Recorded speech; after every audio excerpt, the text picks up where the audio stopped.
올라 아토입니다. 반갑습니다. 오늘은 RTX 2070 슈퍼 그래픽카드를 가지고 왔습니다. 그래픽카드는 어지간한 제품은 거의 소개해드렸었죠. 그래서 기존 제품들 중에 보여드리지 못했던 제품을 가지고 왔습니다. 이 제품은 컬러풀의 RTX 2070 슈퍼 게이밍 GT입니다. 이 녀석은 제가 기존에 리뷰했던 제품이 아니고 얘가 주로 어디서 많이 좀 소비가 되고 있느냐면, 앞전에 제가 컬러풀 것 중에서 2070 슈퍼라인 리뷰했던 거는 이제 소비자들이 많이 쓰는 모델이고, 얘는 의외로 PC방에 많이 들어가는 제품이라고 해요. 뭐 장점이라고 한다면 내구성이 좋다라는 이야기는 나오고 있다고 합니다. 예. 뭐 제가 내구성을 직접 테스트해보지 않았기 때문에 뭐라고 하긴 좀 뭐한데, PC방에서 많이 쓰는 이유가 내구성이 좋아서 많이 쓴대요.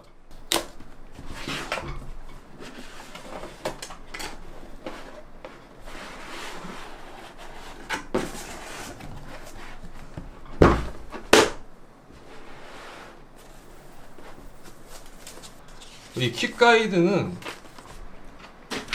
의미가 없고,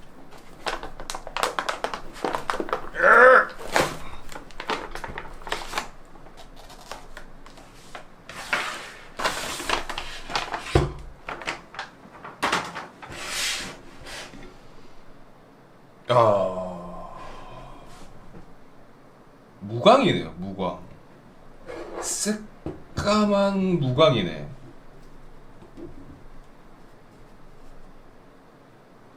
여기는 RGB가 들어올 것 같고, 이거는 그냥 매트 블랙이네. 매트 블랙.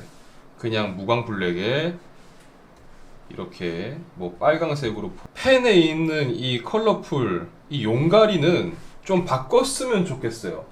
그 타사계랑 너무 감성은 많이 떨어질 것 같긴 해요. 여기밖에 안 들어올 것 같고. 그리고 방열판 두께가 꽤 두꺼운데, 이 방열판 핀 사이 이 부분은 많이 촘촘하진 않아요.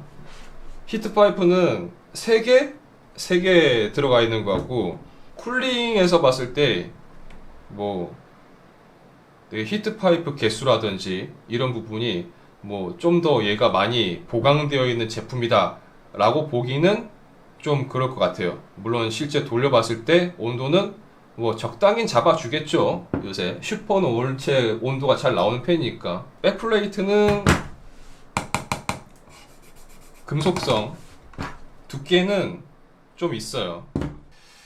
자, 컬러풀 2070 슈퍼. 이 3펜이 적용된 2070 슈퍼 모델 중에서 가장 저렴한 가격대를 가지고 있는 제품입니다. 아무래도 PC방에서 주로 많이 사용되는 제품이라고 합니다. 또 그만큼 내구성이 좋다고 평가받는 제품 중에 하나라고도 합니다. 제품 정보는 다양하게 알수록 좋겠죠. 그래서 성능 테스트를 진행을 해봤습니다. 자, 테스트에 사용된 시스템 사양은 다음과 같습니다. CPU는 인텔 i9 9900K 52배수로 오버클럭되었고요. 메모리는 지스킬 로얄 4000MHz 8GB 4개를 세팅했고요. CL17 세팅입니다. 메인보드는 ASUS ROG Maximus 11 히어로고요. 파워는 슈퍼플라워의 850W 제품을 사용했습니다. 쿨러는 ROG 스트릭스 LC360 RGB고요. SSD는 커세어 MP600 1TB를 사용했습니다. GPU는 컬러풀 RTX 2070 슈퍼 게이밍 GT입니다. 먼저 3D 마크 벤치 테스트부터 시작해봤습니다. 타임스파이의 경우 그래픽 스코어 기준 1109점이 나왔고요.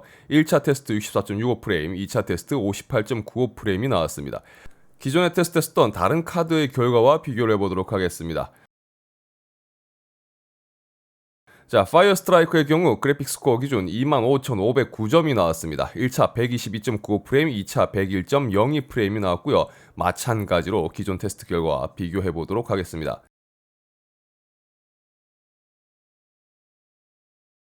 예, 스트레스 테스트를 진행하면서 온도와 소음도 체크를 해봤습니다. 온도의 경우 최대 69도와 70도 사이에서 유지되는 모습을 볼 수 있었고요.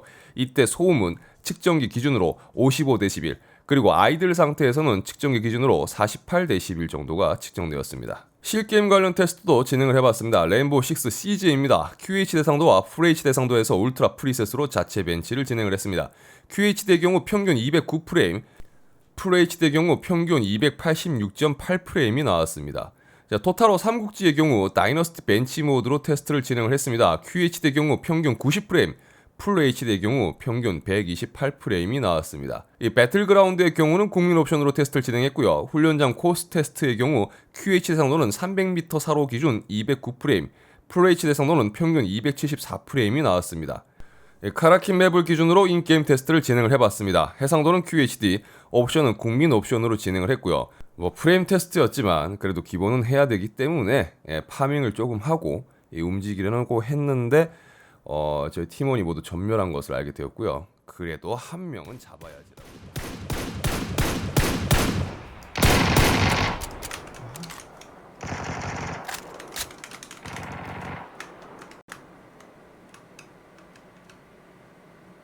한 명만 잡으면 돼, 한 명만. 자네 나 보지 않았나? 아파 보이는 친구한테 구상을 선물해주고 왔습니다. 자, 손은 풀렸습니다. 이제 한층 가벼워진 마음으로 2차 테스트를 진행을 했는데 저를 쏘는 친구가 있었어요. 그래서 신들린 무빙을 보여주었고요. 줄게. 아, 저기 있구나. 한 맞춰봐. 내가 임마 완전 싹 고인물 무빙이야 임마. 맞춰봐. 못 맞출걸. 맞춰봐. 못 맞추지. 또 쓰러진 친구에게 달려갔지만 이 친구가 많이 피곤했는지 일단 피곤한 친구를 뒤로 하고 저도 또 앞으로 또 달려가고 있었는데 알고 보니까 저도 조금 피곤. 약은 다이어트에 좋아. 피곤해서 테스트 결과 바로 말씀드리겠습니다. 두 번의 인게임 테스트 결과 1차 평균 201프레임, 2차 평균 202프레임이 나왔습니다. 카라킨 기준으로 평균 200프레임 정도가 나오는 걸 확인할 수가 있었습니다. 그러니까 QHD 한 165Hz급 모니터를 사용한다고 가정한다면 충분히 프레임을 보여줄 수 있다고 판단됩니다. 온도의 경우는 최대 71도, 평균 70도를 보여주었습니다. 자, 다음으로 콜 오브 모던 워페어를 테스트를 해봤습니다. QHD 해상도 그리고 자동 옵션으로 진행을 했습니다. 이 러스트 맵 기준으로 평균 100프레임이 측정되었습니다. 콜옵이 사양을 많이 타는 게임인 만큼 100프레임 이상을 안정적으로 유지하기 위해서는 2070 슈퍼급에서도 옵션 타협은 반드시 진행이 되어야 될 것 같습니다. 온도 역시 최대 71도, 평균 70도를 보여주었습니다. 컬러풀의 RTX 2070 슈퍼 게이밍 GT의 경우 다른 2070 슈퍼보다는 이 보급형 가격대에 들어가는 제품이지만 온도와 소음 부분에서 무난한 성능을 보여주고 있고 게임의 경우는 QHD 상도 기준으로 게임을 즐기는 사용자들이 한 번쯤은 챙겨볼 만한 제품이라고 생각이 됩니다. 아쉬움이 있다면 디자인이 좀 투박하고 같은 2070 슈퍼라고 하더라도 고급형 모델에 비해서는 부스터 클럭이 낮게 터지는 부분이라든지 그로 인해서 전체적인 프레임이 덜 나오는 부분 등 이런 부분들이 단점이 될 수 있을 겁니다. 그래도 그만큼 가격적으로 또 차이가 있다 보니까 이 부분을 감안하고 참고하시면 될 것 같습니다. 이번 영상은 여기까지입니다. 영상 유익하시다면 좋아요와 구독 그리고 알람 설정 부탁드리겠습니다. 저는 다음 영상에서 다시 인사드리도록 하겠습니다. 시청해주셔서 감사합니다. 지금까지 아토였습니다. 고맙습니다.